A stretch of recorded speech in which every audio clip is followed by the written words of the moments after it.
You are Locked On Golden Gophers. No matter what we're going to do here, we're just going to keep rowing. Your daily podcast on the Minnesota Golden Gophers. However it turns out, we're just going to keep rowing. Part of the Locked On Podcast Network. Your team every day. We're just going to keep rowing, and keep rowing.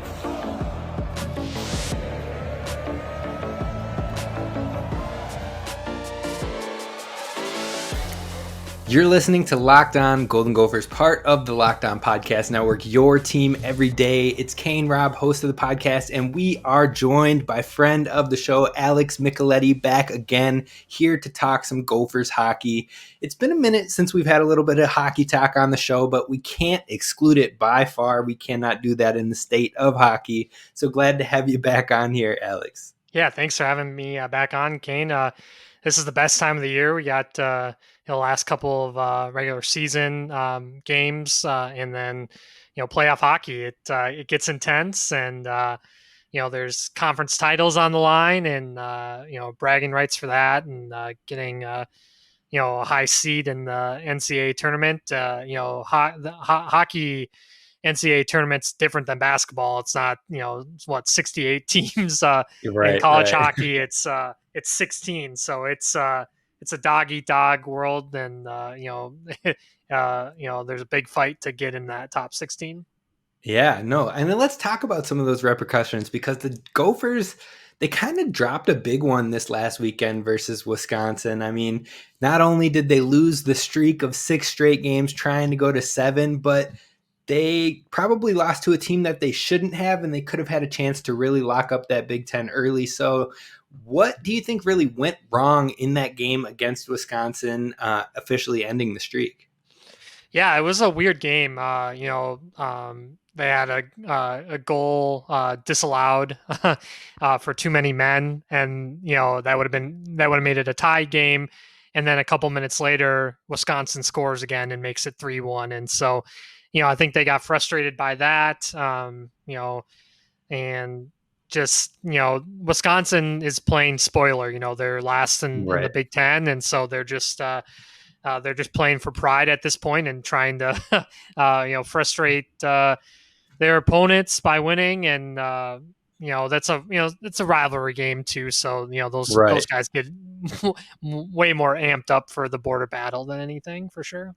Absolutely. And I mean, the Gophers men's basketball team should take note of that. Play spoiler, because the season's basically over for you, so you might as well go ruin a couple other people's seasons while you're at it. So yeah, you're right. I mean, it was a tough one, but it isn't unbearable by any means. I mean, there's still quality hockey left, especially with this upcoming weekend. And the upcoming opponent is a big one, Penn State, and they're on the road. Is this matchup one that you have any hesitancy for? They're number 5 in the pairwise. The Gophers are number 1. So how are you feeling heading into this weekend?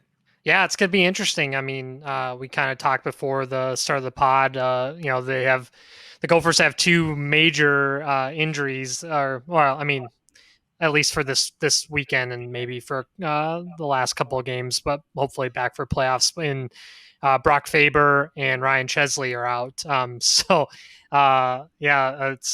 to be interesting, because that's 2 of their best defensemen. They've both been just lights out, especially recently.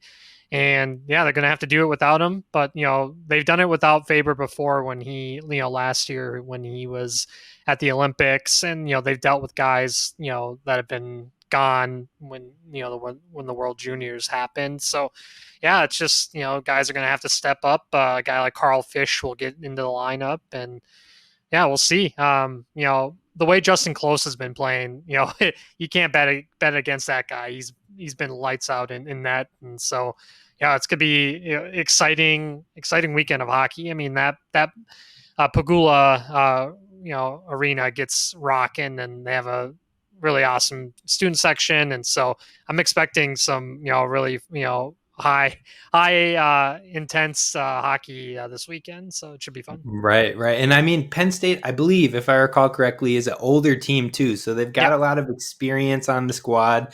It will be a tough matchup, but how can the Gophers show that they're the real deal against Penn State this weekend, and what are the risks if they don't at least come out with one win in the series?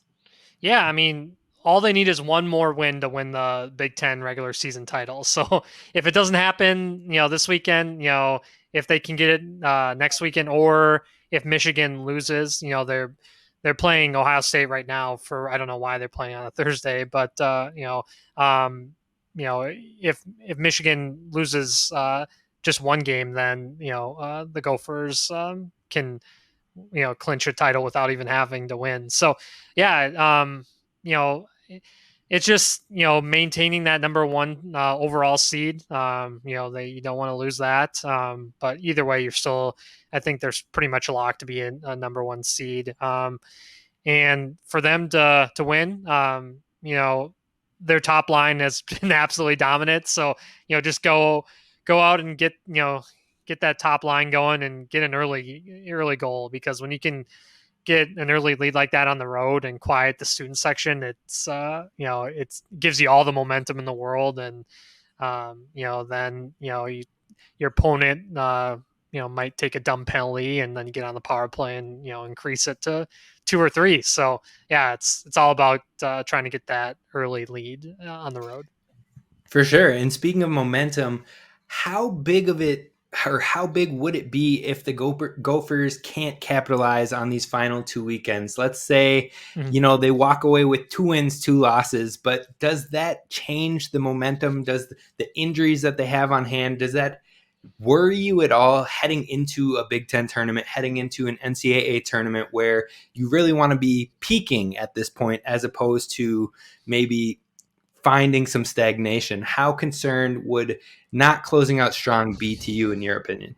Oh, it's a major concern. You want to, if they don't win the playoff title, and get the automatic berth, it's not the end of the world, just because they're locked to make the NCAA tournament. But you want to go in with some wins under your belt and feeling confident, and it gets the entire team going. But I think they're being smart with Chesley and Faber, because they're both upper body injuries, and if it's a shoulder or anything like that, those can re-injure really easily. Just getting slammed into the boards, which is how it probably happened. And so you especially with the talent those two have, and without them, it really makes their D-core really thin, because then they're down to basically 6 guys. They have a 7th that's redshirting, and Matt Stoddicker. But in hockey, it's a little bit different than football. I found this out. While I knew with football, you can play up to 4 games and still keep your red shirt. In hockey, for whatever reason, it makes no sense. It should be universal, but even if you play 1 game, you can burn your red shirt. So yeah, basketball's the same way too. Yeah, okay. So basketball, it must just be the winter sport thing, but yeah, they just can't afford to have another injury back there.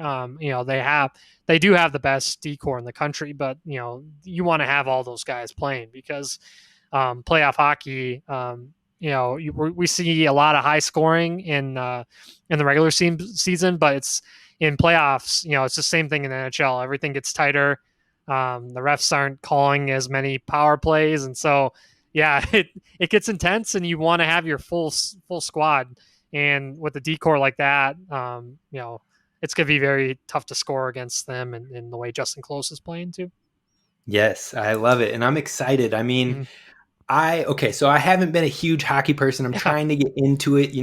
For the fans out there that don't know, I've already talked to Alex about this, but I didn't have an NHL team that I was loyal to. And then the Kraken came along, and some of my best buddies are really big hockey fans. So I was like, you know what? That's my squad. I'm going to follow them until they build up, and I'm going to keep going. And it's been so much fun. But what I've noticed, and this might be a hot take for people that aren't into hockey, but I'm a diehard football fan. I'm a diehard basketball fan getting into hockey. But I would say hockey's energy and actually going to the events, whether it be NHL or college, it's unmatched. It's just so alive. The atmosphere is it's one of the best experiences as a sports fan. So if you haven't experienced a hockey game, I highly recommend you check it out. The Gophers have tickets to their final games at Ohio State, or not at Ohio State, at the 3M Mariucci Arena playing Ohio State. So you should definitely grab some tickets. They even have cheap seats for like $30, but I would highly encourage it. What do you think about that take? Yeah, Hockey being the best energy when it comes to sports. Yeah, you're right on it. Especially in college hockey at Mariucci too, when the Rousers going after they score, it's absolutely electric. When they got to play in North Dakota earlier this season, that was one of the best like atmospheres I've seen there in years. It was just so intense. Both games went to overtime. It was the same thing with Michigan a couple of weeks ago too. That was just a blast. Two teams that are just two of the top teams in the country just going at it back and forth. It's electric, and you get like I said, the student sections are, starting to get full, and the band's playing, and after a win, the band goes around Mariucci. It's so much fun. And same thing with the NHL too. When the goal song gets going, it's so much fun. Or power plays, they do the same thing in college hockey too. And everybody just gets amped up. The boys on the bench, get fired up too. It's a lot of fun. First, a word from our friends over at FanDuel who bring you this show. Now, I would be remiss if I didn't tell you about the fantastic deal they have going on with the no sweat first bet over at FanDuel for up to $1,000. That's bonus bets back to you if your first bet doesn't win. So if you win, good for you. You won, you got some money, you got exactly what you're looking for. And if you don't win, you still have a shot at the bonus bucks, the bonus bets of up to $1,000. All you have to do is download the FanDuel Sportsbook app. It's safe, it's secure, and it's super easy to use. Those are my three favorite things in the world.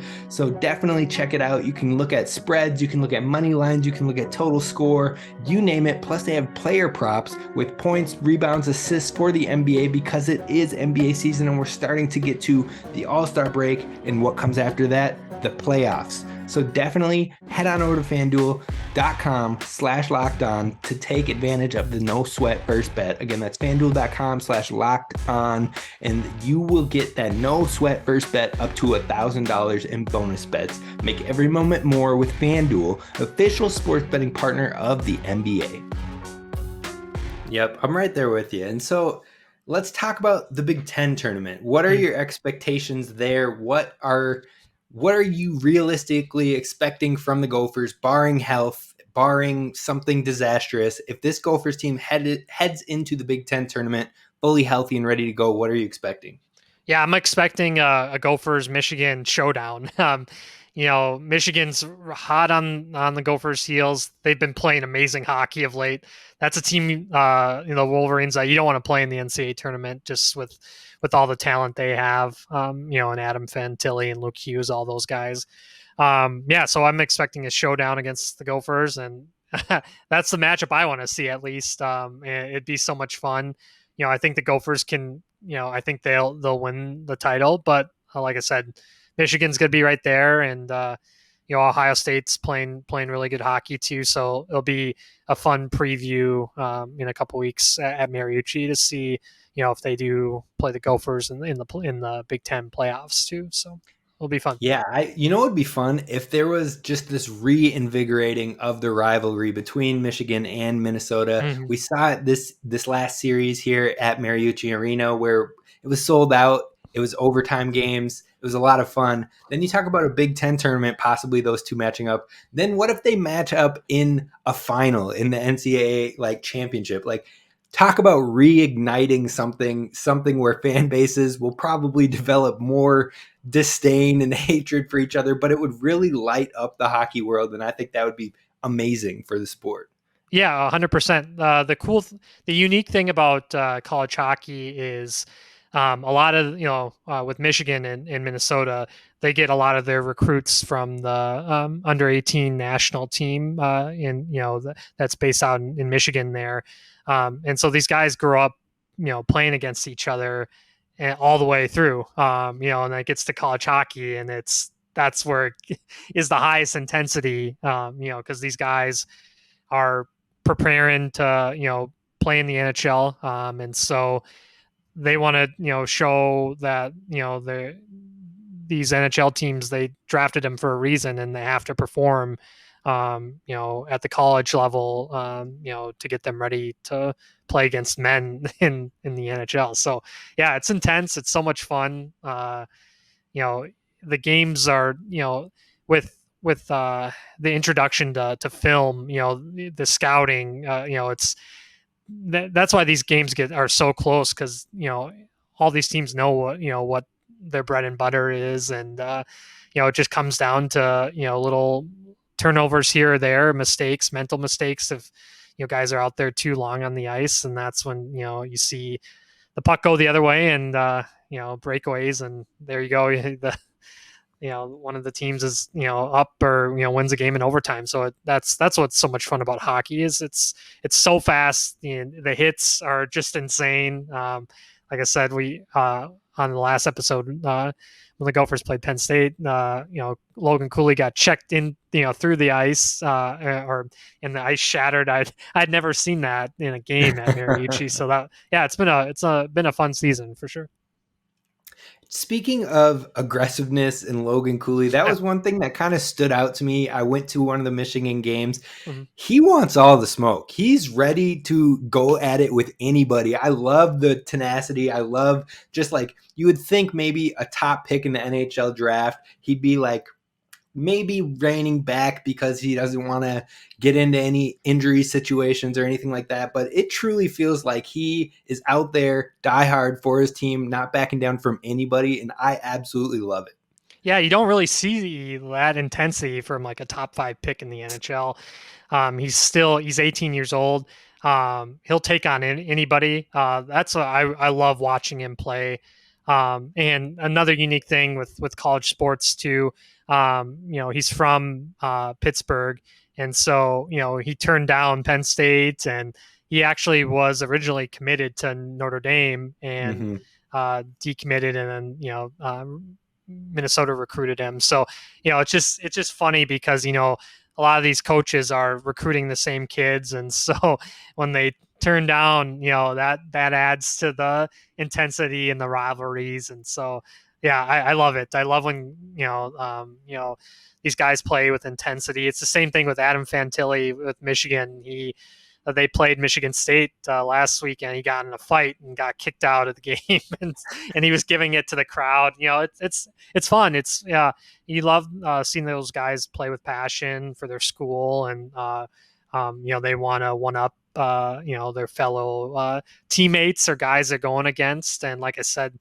a lot of these guys are drafted by NHL teams. So there's a lot of bragging rights on the line. You just mentioned that Cooley is from Pennsylvania. I completely forgot about that. This is his first time back home with the Gophers, right? Yeah. So let's speak it into existence. I mean, he's going to light them up this weekend. We're talking like 3 goals and 2 assists this weekend, all from Cooley. He's ready to put the team on his back to show out for the home crowd. I'm here for it. Yes, me too. Yeah, I mean, it's like I said, I think that his line mates with him and Matthew Nyes and Jimmy Snuggerud, I think that's the best line in college hockey. They're so much fun to watch. It's 2 freshmen and a sophomore. So I mean, they're not old seniors. They're very young, and the talent is it's ridiculous. And those 3 are only going to get better. So it's a fun time to be a Gopher hockey fan for sure.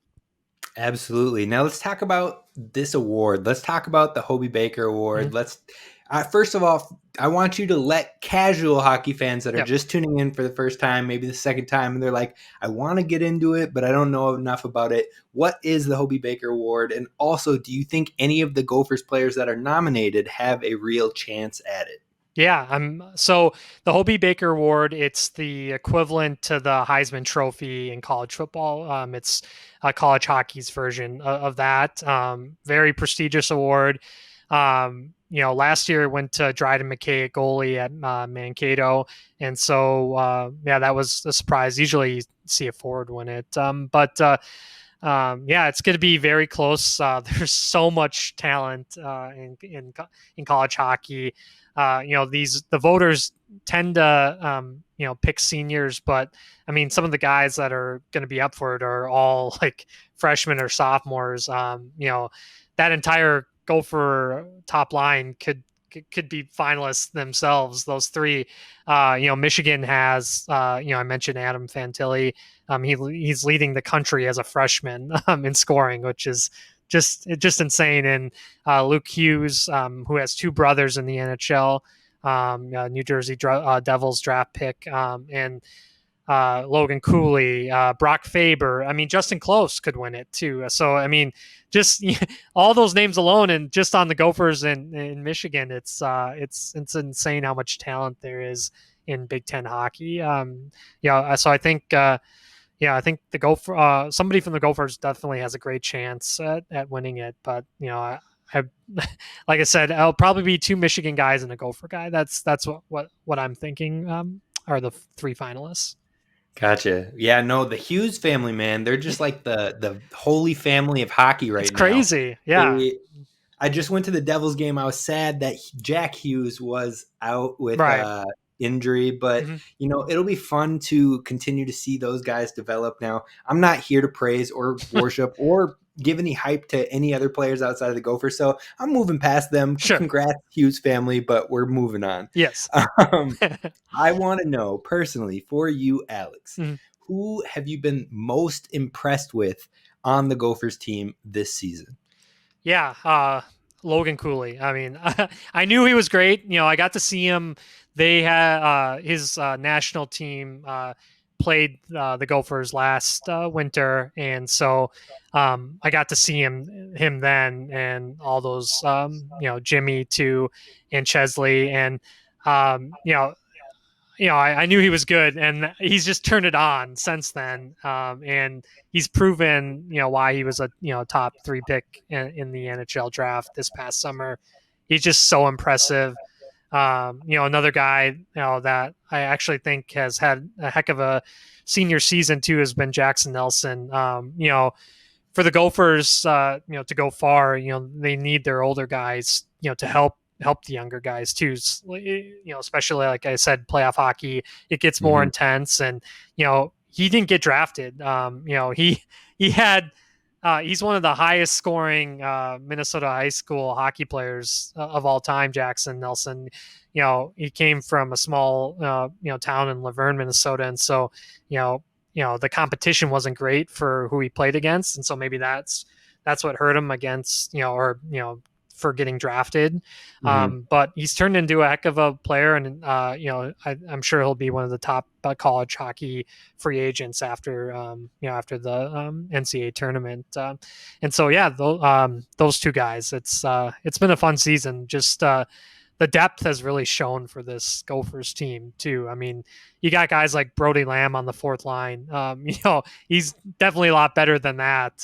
But they're just a lot of competitions for those scoring lines, and I think these guys realize too, as freshmen, they might not get the top line minutes or top power play, but if they stick around, they will get those minutes, and you don't have to leave right away, and unless you look like you're extremely ready, just like some of those guys on the top line with Cooley and Nye probably leaving. But it's a fun time to be a Gopher fan. Like I said, I think this is probably the most talented team they've had since they won those 2 titles back in the early 2000s. So we'll see how this run goes. Yeah, absolutely. And you mentioned how guys are kind of waiting in the wings that are really talented, like a Brody Lamb, like a Connor Kurth. Yeah. Do you have any fears about those guys maybe getting impatient in the new era of college sports where you can transfer at any moment? Do you fear that maybe people want to test the waters with the transfer portal? I know the Gophers lost a couple guys this past transfer portal last year before the season started, or even looking at the Lucius brothers and how they kind of hit the road after one went pro and the other decommitted. So do you have any worries in that department? Oh yeah, 100%. In this day and age too, not only with the NIL kind of stuff, but in college hockey, it's, another unique thing is the college advisors. They can't call them agents, or family advisors. That plays a huge role too. And yeah, it can be chaos. And now with the transfer portal, you don't have to sit out a year either. Mm-hmm. So of course, that's always a fear. But the Gophers have been just absolutely just dominating in the recruiting scene too. So Right. if they have guys leave, then the portal's open for them to take guys too. And we saw what they did. They were able to get Logan Cooley to decommit from Notre Dame. So Right. it happens. Like I said, these coaches can be cutthroat too. They can get guys to decommit and transfer. And so if they see guys that are Minnesota kids at other schools, they can convince them to transfer back here. But that's you come to a school like Minnesota, the competition's going to be fierce for those minutes, and so you get what you sign up for. So you have to have thick skin and tough it out sometimes. And look at Justin Close. I mean, no one ever thought he would ever play. He's from Canada, which is rare for the Gophers to recruit from across the border. And he was third string goalie when he came to the EU, and then Jack LaFontaine leaves, and he takes over, and he's never looked back. So yeah, that's a kid that you look at. That's a good story. I mean, he could have transferred, but he stuck with it. He's going to get his degree from the University of Minnesota, which is really good for him after, and he can keep on playing hockey. So best of both worlds for Justin. He played it right. Absolutely.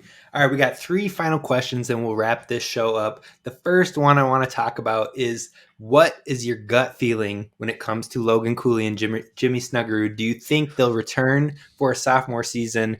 Peer into that crystal ball and let me know what you're thinking right now. Yeah, I mean, I think Jimmy's ready, but they might just say you can spend another year. The Blues are in a weird, it looks like they're going to start a rebuild. They traded their best player, Vladimir Tarasenko, last week, which was a big deal to the Rangers. And so, yeah, they might be a team that's starting to look, go younger. Again, those family advisors agents play a huge role. So we'll see. I'm sure he'll sit down with Bob too. I think Nyes is totally gone. They, the Toronto Maple Leafs general manager Kyle Dubas, he met with Nyes and wanted to sign him last summer, and Nyes wanted to run it back. You can't blame him, because he knew the talent that was coming in, and so an extra year hasn't hurt him. And if he signs with Toronto, he could be playing with Austin Matthews in the playoffs. So that doesn't sound bad. And if you can win a NCAA title on top of that, that's just icing on the cake for 2023 for Mr. Nyes. So yeah, I think Nyes is gone. Those other two, I think it's still 50-50 because they're both, the Coyotes are still in a massive rebuild. They could definitely use the talent of a Logan Cooley, but I'm sure the Gophers want both of those guys back just because the recruiting for 2023, there isn't a whole lot of guys that they've recruited at the forward spot, and so I think they were anticipating some of those, a couple of those guys coming back. If not, they'll have to go transfer portal. And we thought this year's freshman class was great, and in 2 years for 2024, I mean, some of the guys that are coming in are just, I think, could be even better than Cooley and Snuggerud. So I can't wait for those guys. They're just lighting up the under 17 team right now, for the national development program. So keep an eye on guys like Cole Iserman. He's an amazing player. So yeah, it's lots of fun for for Gopher hockey fans. It's a great time to be a Yes. Gopher fan. Mhm. Great time indeed. And you're teeing me up right there. I was going to ask you, what Gophers or future Gophers should fans be on the lookout for to be drafted in the upcoming draft? Yeah, we'll see. There's they have a couple of defensemen, in the junior ranks. They have a guy coming in that probably could have been on the team this year that got drafted last summer, and Sam Renzel. He's from from here and is playing in Waterloo in the USHL. So we'll see. Jimmy Clark, the Edina kid, he's playing in the USHL right now as well, and Max Rude is in Sioux Falls, and so they have some guys in the junior ranks. We'll see if they get drafted or not, and like I said, the following year, the 2024 guys, those guys, they're going to have some really high draft guys. They probably could, like I said, that Eiserman kid would probably be a top 5 pick, just kind of like Cooley. So yeah, it'll be fun. It'll be interesting to see. And like I said, or like we talked about too, transfer portal. They could get guys that have already been drafted. We'll see what happens. All right, we'll close with this one. So I asked you who you've been the most impressed by, and you talked about Nelson and Cooley. Yeah. Is there anyone you were expecting to see more from this season? Man, that's really tough. It's hard to judge guys that are on the fourth line. Connor Kurth was one of the highest scoring point guys in the USHL last season. But when you're on the fourth line, you don't get a ton of high offensive minutes or power play. So I guess that would be him. Maybe Cal Thomas, on the DN, but again, not getting a ton of ice time just with all the studs on that D line. So not disappointing in them, but I guess guys that are kind of looking forward to getting more time too. And Brody Lamb, he was another guy that from a small town in southern Minnesota, and got drafted by the New York Rangers. So they want him to do really well, and he's so much fun to watch. And so I'm excited to see more of him next season for sure. Absolutely. Well, thank you so much for joining us, Alex. Let the people know where they can find you on social platforms and what they can find when they start to follow you on these platforms, because you've got some great tweets out there. You've got some great stuff. So I want to let the people know. Yeah, thank you. All my socials, it's my first and last name. So Alex Micheletti on Twitter. And I'm on a fellow Locked On podcast, the Locked On Wild with Seth Topal. We recap the weekend or the weekend and week going forward for Monday episodes on Locked On Wild.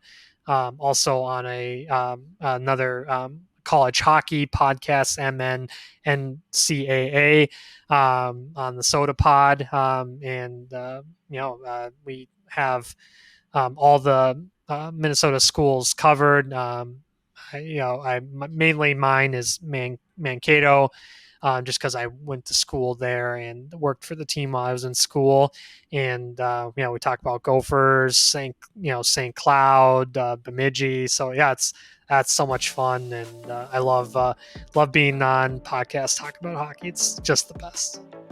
There it is. Definitely be sure to give Alex a follow at Alex Micheletti. Thank you for joining us again. I'm sure we'll have you on here once again, but that's going to do it for us on Locked On Golden Gophers. Have a great rest of the day. This is Kane Rob signing off. Row the boat, Sky Yuma.